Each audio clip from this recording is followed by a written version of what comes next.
did it. We did it. Thank you all. We hit over 150 subs this weekend.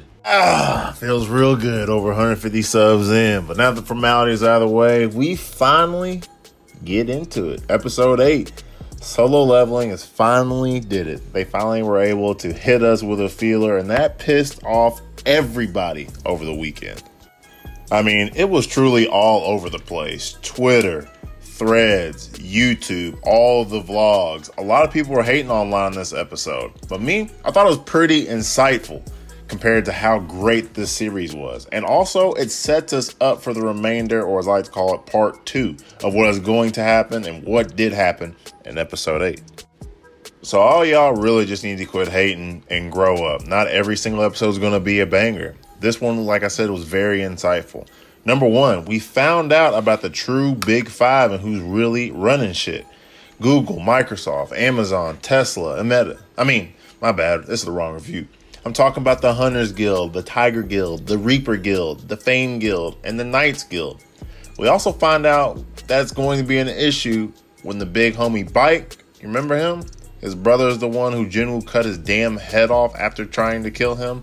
We see that he is the CEO or the leader of one of the guilds, and he has it out for Jinwoo. So that's what I mean by it's getting set up for something really good in part 2, because you got Jinwoo and you got Jinhoo.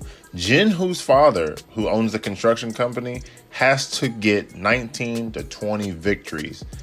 With Jinwoo on his side, he's going to be able to do that, and they're going to be able to create that 6th guild. Well, Bike is a CEO leader of a guild. So that is what I'm talking about with this quote-unquote filler, which is much needed.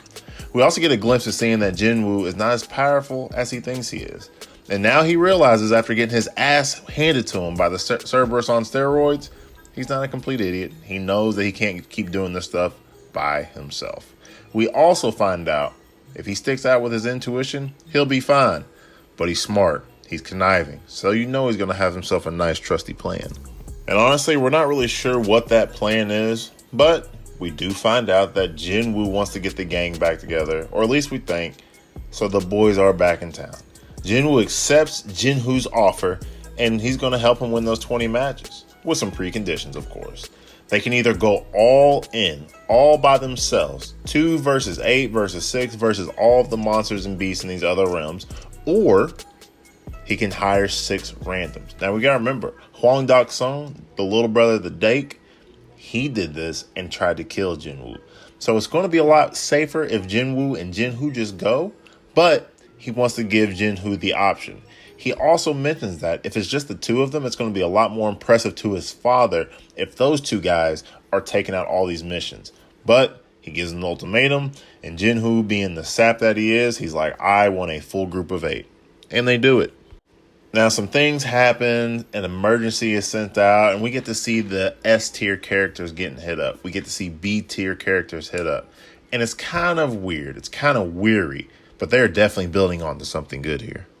And with this emergency beacon, no one is safe. They actually pull convicted felons who used to be hunters out because of the stress beacon.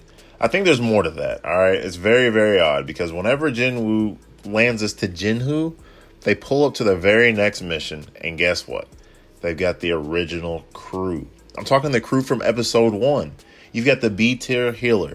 You got Song, aka Mr. One-Arm Boy. You got Min and Han, who are the first 2 to run out on Jinwoo. And then, of course, Jinwoo himself. Those there are the original crew who survived against the god.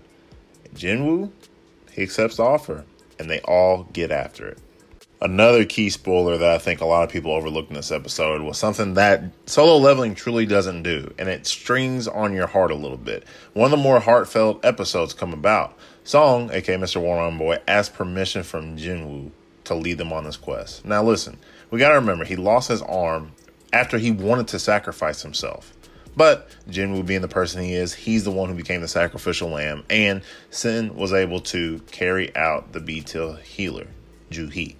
This is huge, and it prefaced with what happened in episode 1. I got a good feeling that we're going to come full circle, and unfortunately, we're going to have to see Song's death in this episode 9. Outside of that, the episode was pretty slow, but like I said, it had to build up to a bunch of things, and we cannot remember. The highlight of this episode is Bite, who's inching closer and closer to find Jinwoo and Jinhoo. And they're going to understand that he is not to be messed with. He is a leader of a guild. He is a CEO. And Jinwoo cut his brother's head off. Just by the few episodes we've seen of Bike, we know one way or another he's going to get it back in blood against Jinwoo. But that's it, man. Episode 8 in the bags. They crossed us up by saying they're going to skip a week. I'm glad they didn't. They need to keep dropping this week to week. And you already know I'm going to be dropping mine week to week. Once again, 150 subs. That's huge. You know, we're just talking anime. It's cool. Plenty more to come. Don't forget to like, subscribe. Until next time, holla back at your boy.